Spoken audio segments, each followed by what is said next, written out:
Chapter 1. The sticky handprint. The conference room smelled like leather and ozone. I was 3 hours into a hostile takeover bid, and my patience was thinner than the glass table. My VP of Finance was droning on about EBITDA margins when the door burst open. It wasn't my assistant. It was a woman IBA Rely recognized, Lena, my ex-wife. And she wasn't alone. She shoved a small girl forward, a road 7 years old.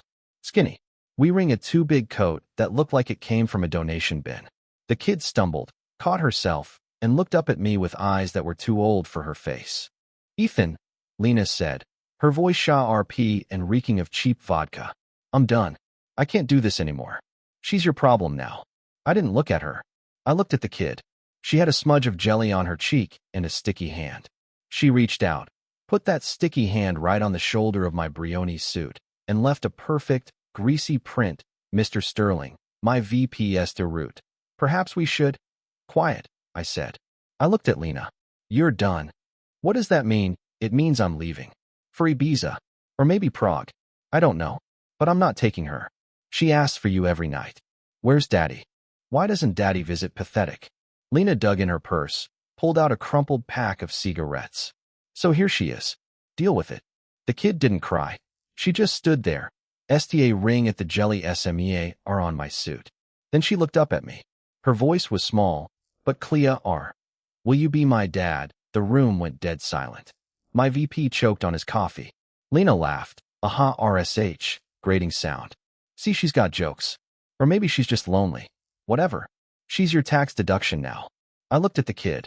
I looked at the handprint. I looked at Lena. You have 5 minutes to get out of this building before I call security and have you charged with abandonment. Lena shrugged, blew a kiss at the kid. Not a real one, just a sarcastic puff of air, and walked out. The door clicked shut.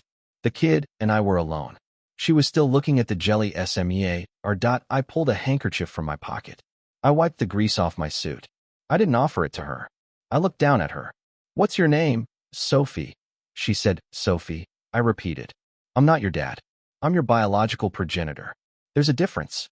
And I don't do sticky handprints or jelly SMEARS. You have exactly 1 minute to explain why I shouldn't put you in a cab to the NEA Rest Group home. Chapter 2. The receipt. Sophie didn't cry. She didn't flinch. She just pulled a folded piece of paper out of her coat pocket. It was damp and crumpled, but I could see the figures. It was a list. A ledger. On one side, it said Mommy's bottles. On the other, it had tallies. $19.99, $14.50, $22. Dates going back 6 months. She held it out to me. Mommy drinks those. She says they make her happy. But then she sleeps a lot. And she yells.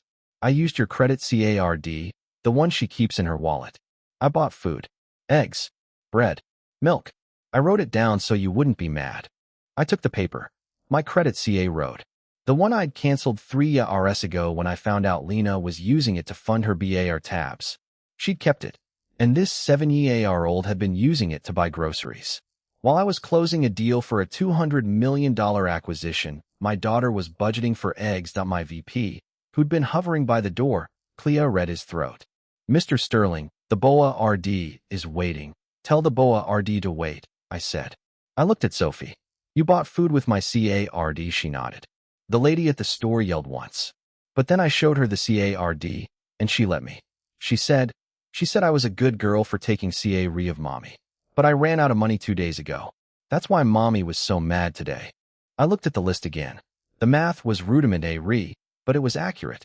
She'd been stealing from a dead credit CARD to survive. And Lena knew. Lena had let her. I folded the paper and put it in my own pocket. The BOA RD can wait another 10 minutes. Sophie, listen fully. I am not going to be your dad.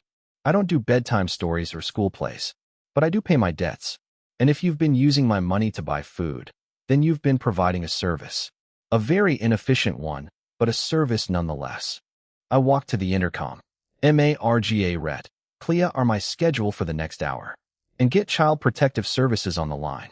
No, don't argue. Just do it. I looked back at Sophie. We're going to have a conversation with some people. And then we're going to figure out how to make sure you never have to steal eggs again. But don't call me Dad. Call me Mr. Sterling. Or Sir. Is that Clea? She nodded, her eyes wide. Yes, sir. Chapter 3. The background check Child Protective Services arrived within the hour. A weary caseworker named Mrs. Gable. She looked at Sophie, then at me, then at the opulent office, and her eyebrows hit her hairline. Mr. Sterling, we have a report of abandonment. Alleged abandonment, I corrected. My ex-wife left the child in my CA. I am exercising my parental rights to retain custody while I assess the situation. Here are the financial records. I handed over Sophie's crumpled list, along with bank statements showing the dormant credit CARD activity.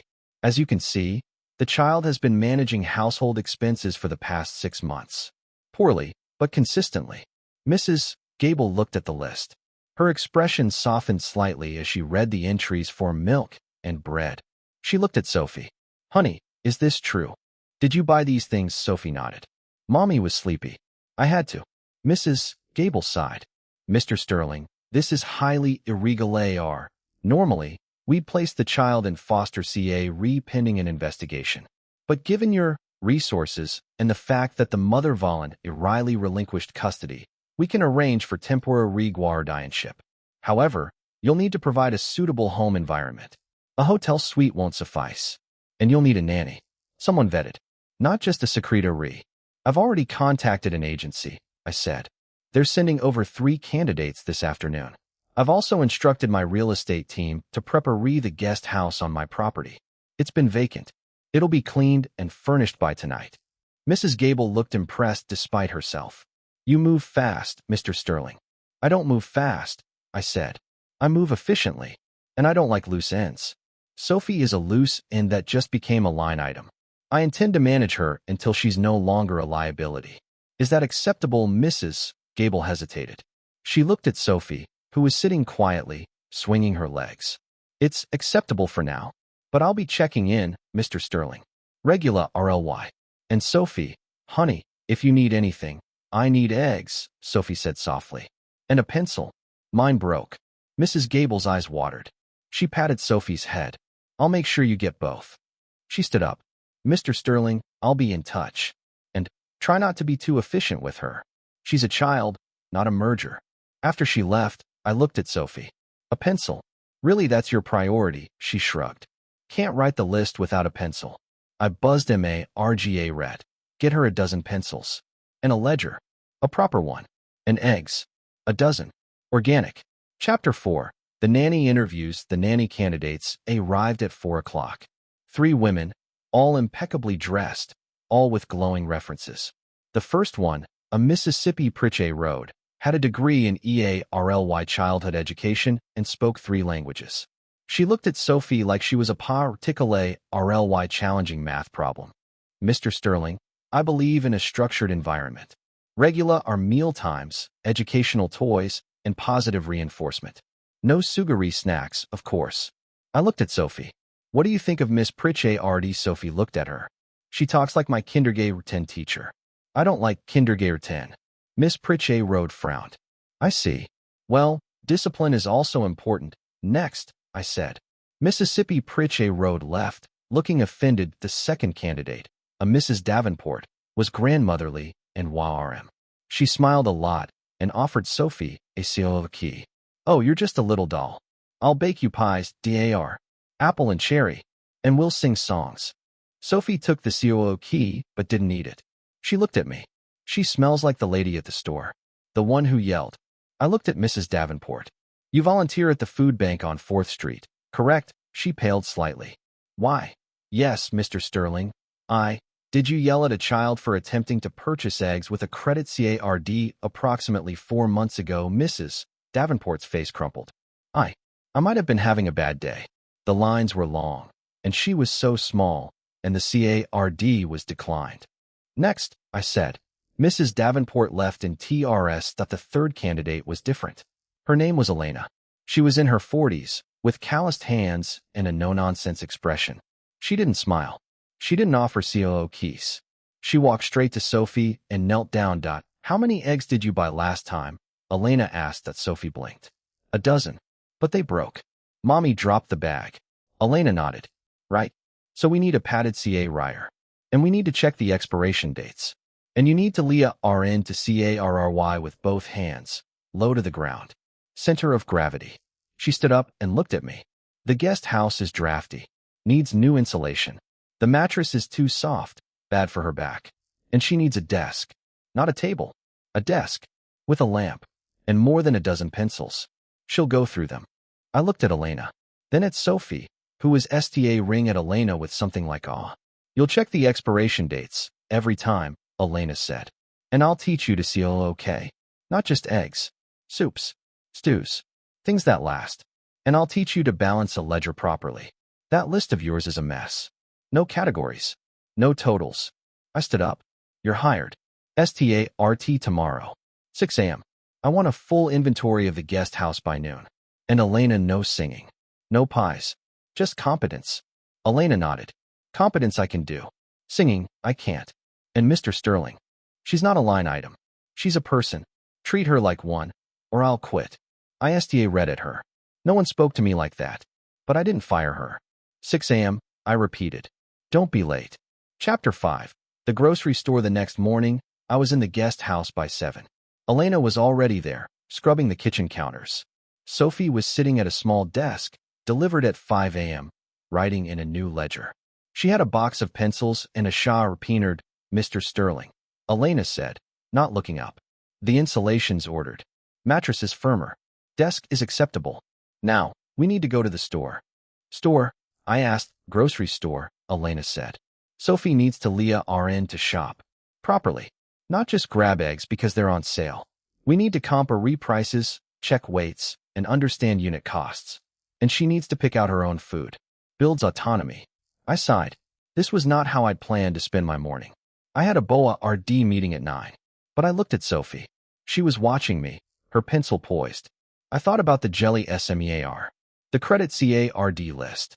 The food bank define, I said. 30 minutes. Then I have a meeting.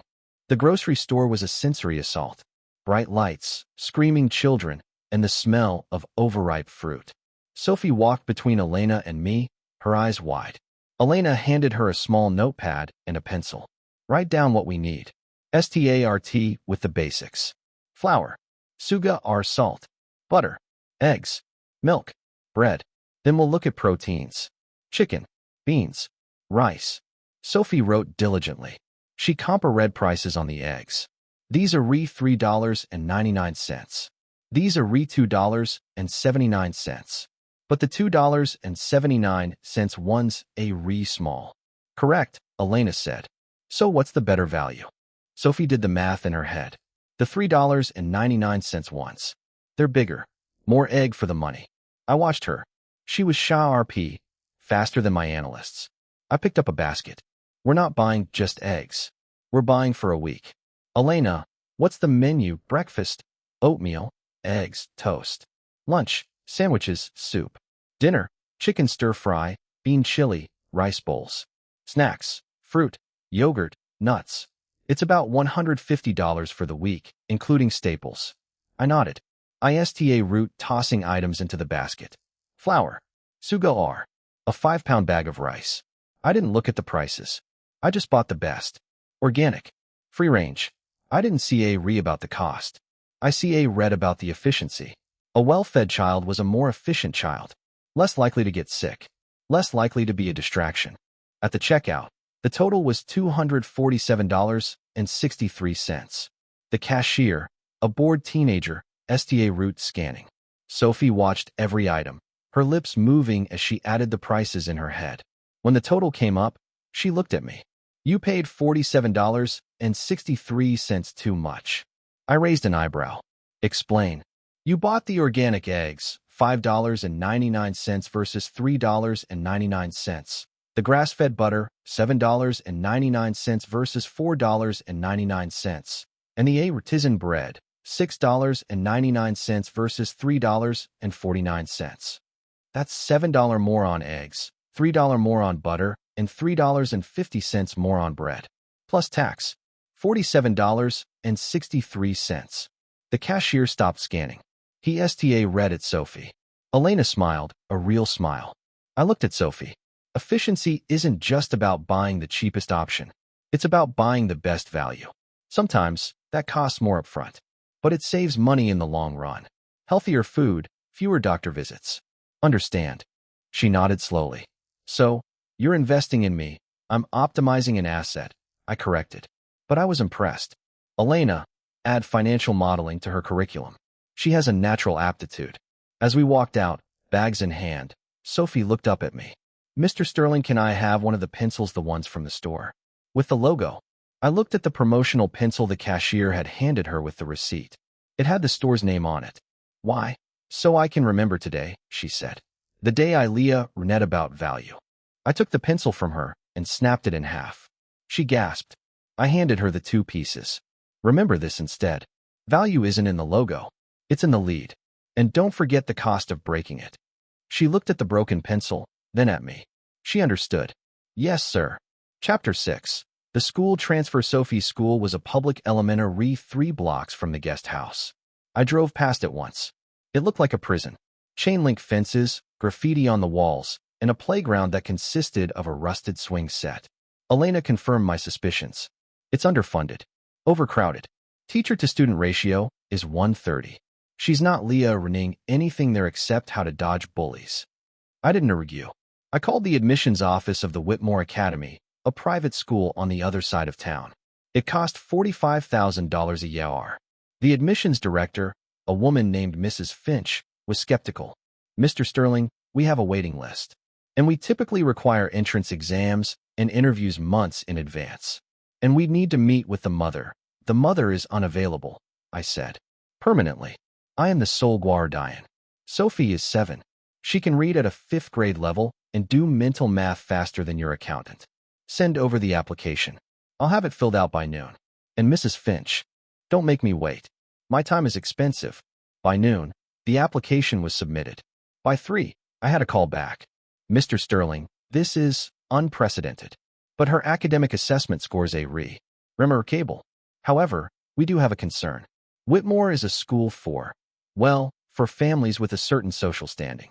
Sophie's background, as outlined in the application, is unconventional. We worry about her integration.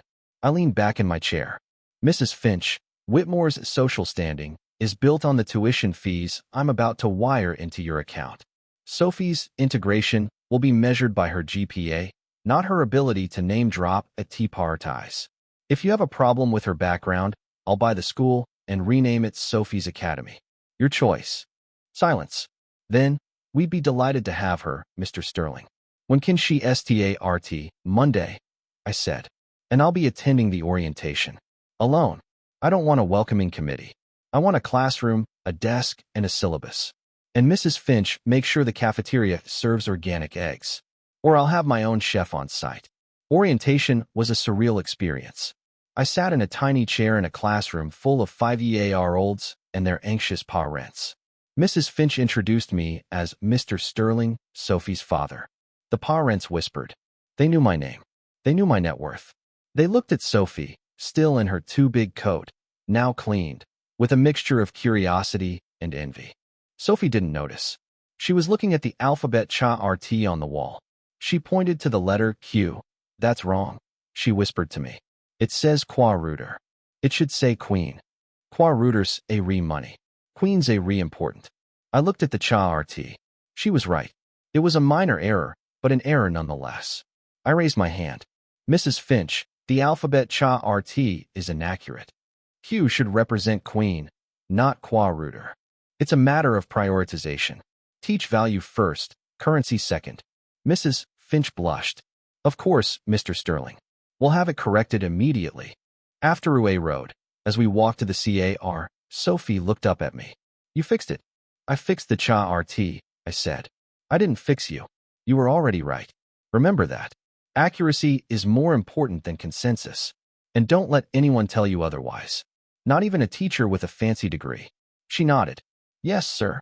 But Mr. Sterling, can I still RN about Qua-Rooters? I need to know about money for the ledger. I opened the CAR door for her. A first. Of course. But you'll RN about money from me. And we'll START with compound interest. It's the most valuable Qua-Rooter you'll ever own. Chapter 7. The birthday PA Rudy. 6 months passed. Sophie thrived at Whitmore. Her grades were perfect. Elena ran the guest house with Melita Re-Precision. And I adjusted. I still didn't do bedtime stories, but I did review her ledger every Friday night. It became a ritual. She'd present her accounts. I'd audit them. If they balanced, I'd give her a small bonus, usually a book on economics or a complex puzzle. Then came her 8th birthday. Elena asked what we were doing to celebrate. I told her to bake a cake. One cake. Just the three of us. Elena looked disappointed but didn't argue. On the day, I came home EARLY. ARA righty. The guest house smelled like vanilla and sugar. Elena had baked a chocolate cake. It was lopsided but looked edible. Sophie was wearing a new dress, not too big this time, and had a ribbon in her hair. She looked happy. Mr. Sterling, she said, running over. Look, Elena taught me how to fold the napkins, and I calculated the cost per slice of cake. It's $1.23, but since we bought the ingredients in bulk, it's only 87 cents. I looked at the napkins. They were shaped like swans. Impressive. Good work, I said. But 87 cents is still a cost.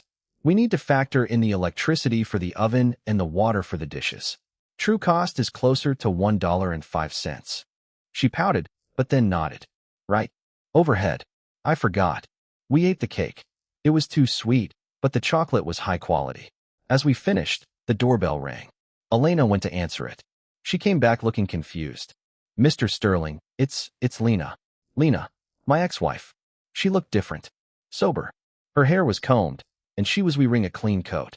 She held a small, wrapped package. Ethan, she said, her voice shaky.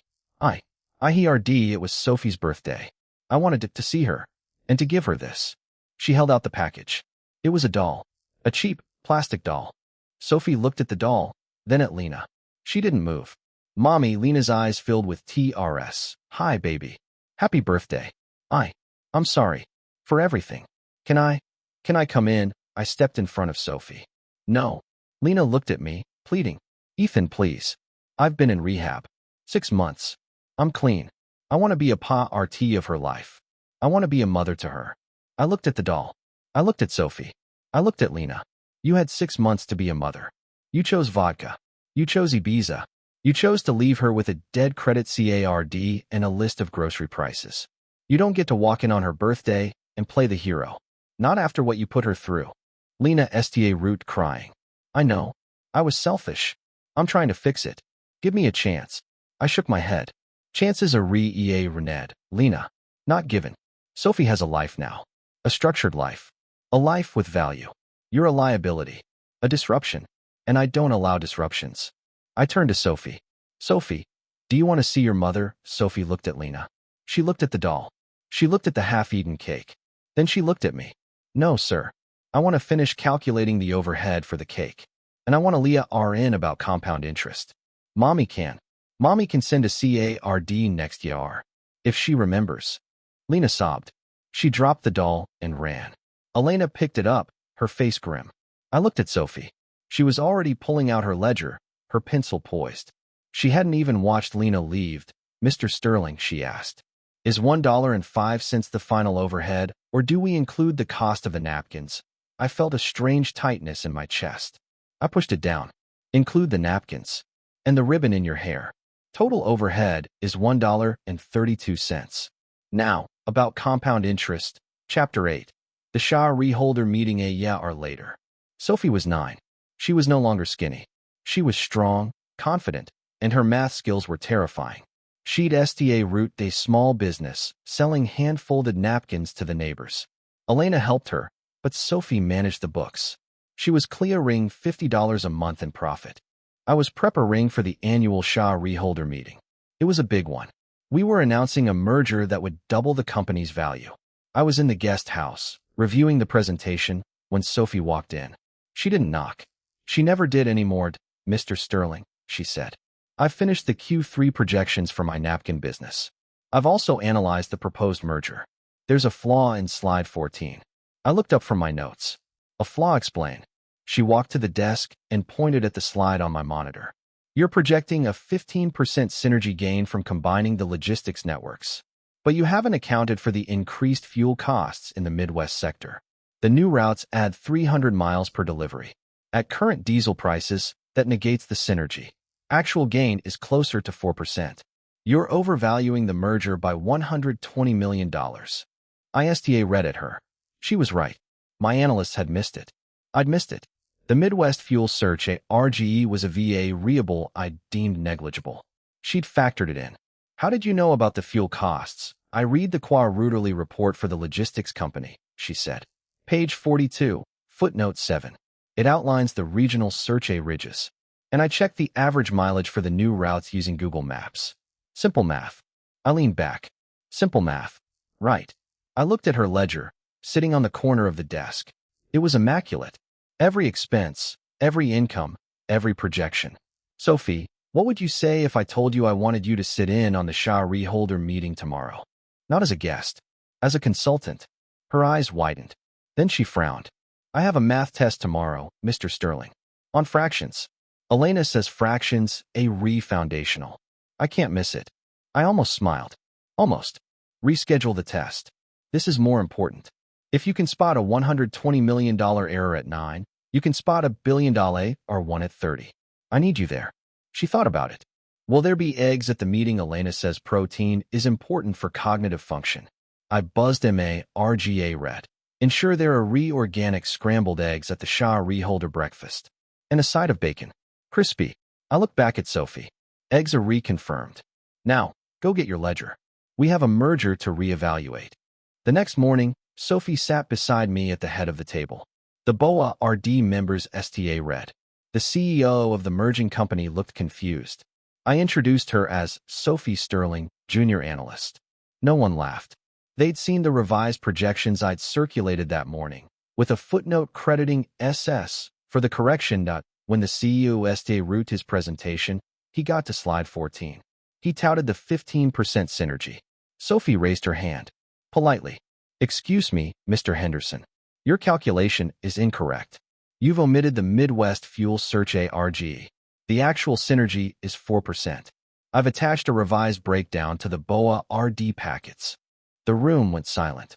Henderson STA read at her. Then at me. I just nodded. She's right. We're renegotiating the terms based on the 4% figure. Take it or leave it. Henderson took it. The merger went through, adjusted. And Sophie Sterling, age 9, became the most talked about analyst on Wall Street. Not that she CA read. After the meeting, she pulled out her ledger and updated her consulting income column. She'd charged me a $500 consulting fee. I paid it. With a bonus. Chapter 9, the college fund. Sophie was 12 when she asked about college.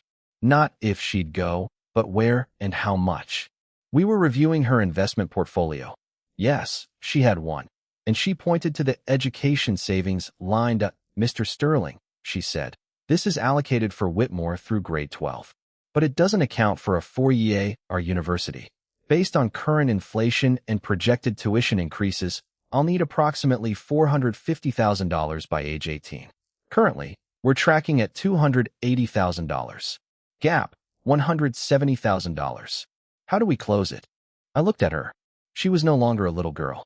She was a preteen with the focus of a laser. We close it by increasing your investment returns. You're currently averaging 7% annually in your index funds. We'll shift 20% of your portfolio into growth stocks. Get 12% average return. That should bridge the gap in 4 years. She frowned. Growth stocks, volatile. Increased risk. What's the downside, Sheena Rio? Downside is a market correction. Portfolio drops 15%. We lose 2 years of gains. But we mitigate by diversifying across sectors. Tech, healthcare, renewables. And we maintain a 6-month emergency fund in liquid assets. She nodded, making notes. Acceptable risk. But Mr. Sterling, why are you doing this funding my college? You're not my dad. You're my, what did you call it, biological progenitor, yet you're managing my portfolio, funding my education, paying for my napkins. Why? I paused. It was a question I'd avoided for 5 years. I looked at her ledger, at the meticulous entries, at the consulting income she'd rented from the merger. I looked at the broken pencil she kept in a small frame on her desk, the one I'd snapped in half at the grocery store.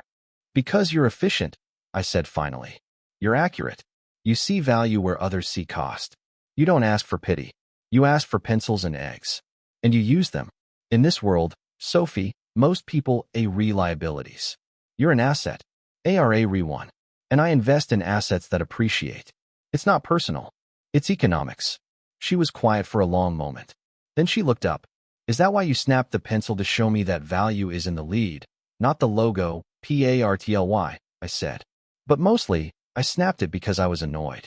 And because I wanted you to remember that even value can be broken if mishandled. But you didn't break, Sophie. You sharpened the pieces. And that's why I'm still investing.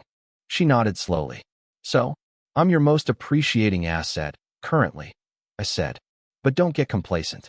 The market changes. And so do assets. Keep sharpening your pencil, Sophie. And keep calculating the overhead. Because one day, you'll be the one snapping pencils. And I'll be the one watching the ledger. She smiled. A real smile. Not the polite one she gave teachers, but a smile that reached her eyes. Yes, sir. I'll keep sharpening. And Mr. Sterling, thank you. For the eggs. And the pencils. And the compound interest. I grunted. Don't thank me. Thank the market. And keep your grades up. HA River Road doesn't accept consultants with B pluses and fractions. Chapter 10. The inheritance. Sophie was 18. She'd been accepted to HA River Road, EARLY decision. Her portfolio was worth $2.3 million. She'd outperformed the market every year since she was 12. Elena was still with us, now more of a family member than an employee. And I was 62. My health was failing. The doctors said it was a matter of time. I called Sophie into my office. It was late. The city lights twinkled below us. I handed her a thick envelope. Your inheritance, I said. The company, the properties, the liquid assets. All of it. Transferred to your name, effective immediately. She took the envelope. She didn't open it. She looked at me. Mr. Sterling, you're not dying. The doctors said it's a matter of time. I interrupted. And I've never left things to chance. This isn't about sentiment, Sophie. It's about continuity. You're the only one who can run this company without destroying it. You understand the numbers. You understand the value. And you understand that a pencil is only as good as its lead. She opened the envelope. Inside was the deed to the company, the keys to the properties, and a single, broken pencil. The same one from the grocery store, preserved under glass. She looked at the pencil. You kept it. I kept it, I said. Because it reminds me of the day you asked me to be your dad. And I said no. I told you I was your biological progenitor. A cold, clinical term. But over the years, I've realized something. Biology is just the lead, Sophie. It's the sharpening that matters. The choices. The calculations. The refusal to break. You've sharpened yourself into something I never could have imagined. And while I may not be your dad in the traditional sense, I am your investor. And you, Sophie Sterling, are my greatest return. She picked up the glass case with the pencil. She looked at me, her eyes shining, but no TRS. I understand, Mr. Sterling. And I accept the inheritance. But on one condition. Name it. You stop calling yourself my biological progenitor. From now on, you call yourself what you are. My first investor. And I'll call you, sir. But not because you're my boss. Because you invested in my lead. And I'll spend the rest of my life making sure that investment appreciates. I looked at her. At the woman she'd become. At the little girl who'd asked for a dad and gotten a balance sheet instead. And for the first time in my life, I felt something that wasn't efficiency or profit. It was a quiet, steady warmth. I nodded. Agreed. Now, put that pencil down and check the quarterly reports. I want to see a 5% return on the Asian markets by morning. She smiled. Yes, sir. I'll get right on it. She turned and walked out, the glass case with the broken pencil in her hand. I watched her go. I didn't feel the need to snap anything. I didn't feel the need to calculate overhead. I just felt complete.